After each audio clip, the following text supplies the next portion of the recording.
Okay, just something we wanted to do is a very quick part 2 of this video. Yes, we did have the wrong antenna in, which when we went over to SWR on here, I sort of went, okay, so it was about 3 to 1. So what we've done, and just give you an idea how a radio folds back. So why fold back? The 480, especially being a 200 watt radio, has got a foldback circuit that says, if you give me the wrong SWR, I'm going to start folding back the power. I'm just not going to give you that 200 watts that you want. So no matter how much you sit here putting, I want 200 watts, it won't do it. Now, keep your eye on the bottom section here with SWR, and the top section up to 200 watts. Hello, 1, 2, 3, 4, 5. Hello, 1, 2, 3. Now look at that drive. Hello, 1, 2, 3, 4, 5. 1, 2, 3, 4, 5. So 1, 2, 3, 4, 5. So the message within that is you can't do it for too long. And this really is just a follow-up on the TS480HX, how good their foldback circuit is. Because it was folding us back to about 50 watts. And initially I sort of thought, oh, what's up there? So that's a bit strange.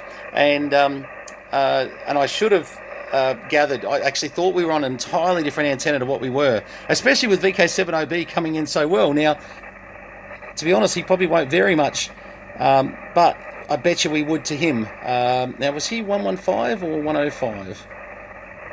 We're going to find out in a second. Yes, so these features of the Kenwood works better than any radio out there. ICOM's foldback circuit, I've always been a bit crucial of it. It folds back really just around the time the unit goes into thermal runaway and you take the output out. No, that's not true. It's not that bad. I'm kidding. But the Kenwood does seem to have a very good foldback circuit, and we just proved it just then by by pure accident, because once we just make sure, don't want to be on top of anyone here. I'll come down to 7100 for a moment. But once we actually get the right SWR on the thing, 1, 2, 3, 4, 5, 1, 2, 3, as you can see on the bottom scale there, SWR is barely moving. Hello, 1, 2, 3, and on the sort of next level scale up, hello, 1, 2, not quite peaking 200 on that scale, but the digital meter may be sort of, a little bit off. We were proving before that there was a little bit of discrepancy between what we were seeing over here at 220 watts versus 200 watts at FM, although the analyzer, when we went 100 watts, tended to agree more. So you do get these differentials with very non-calibrated. I mean, this is not what you'd call a calibrated meter. This is a lovely meter to say close enough, but not really, don't trust it too much. Look, let's put it in line just for the hell of it with this antenna. Hang on. What I'm about to prove to you is I don't like these meters. They're good for carrier. They're terrible for sideband. Whilst I can get on sideband when on an antenna, so VK3 Charlie Mike testing. Hello, 1, 2, 1, 2, 1, 2. Peaking up to 200 watts there.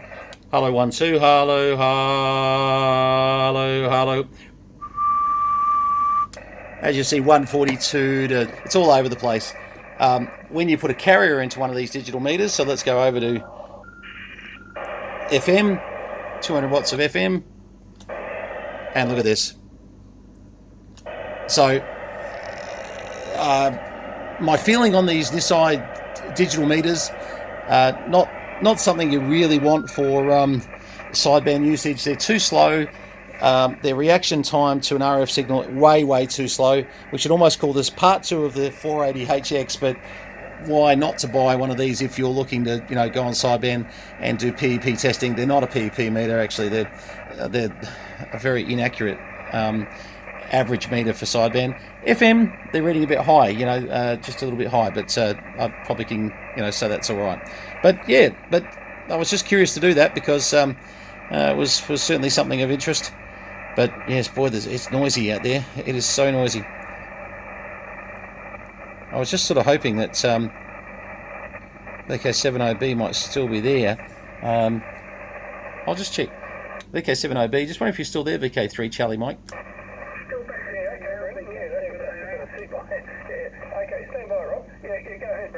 My apologies. Sorry, the last signal I came to you on, I was on the wrong antenna. It was absolutely shocking, the SWR. It might have improved a little bit, but you're still booming in. But I just wanted to say 73s and thanks very much for the test. And found the problem, which is good. It was definitely the wrong antenna. But you're still 20 over 9, so I think it's more. I've finally found a resonant antenna. Go ahead. None left Britain in their lifetime. absolutely magnificent single independent stock we get. Yeah, you're 20 dB over S9, Brenton, so... That's a bit better than before. Yeah, well done, mate. Okay, back to you, Rob.